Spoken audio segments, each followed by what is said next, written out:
नमस्ते। मैं रुक्मणी प्रजापति अपने YouTube चैनल में आप लोग का स्वागत करती हूँ। एक प्यारा सा महंगाई के ऊपर गारी गीत लेके आई हूँ। कैसा लगेगा कमेंट में बताइए। ज़्यादा ज़्यादा प्यार दुला दीजिए, सपोर्ट करिए।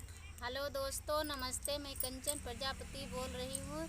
इनके चैनल में एक छोटी सी गारी गीत लेके आई हूँ। कैसा लगे वीडियो को लाइक करना, शेयर करना, जल्दी से आगे बढ़ाना दोस्तों। मोदी जी के राज आइल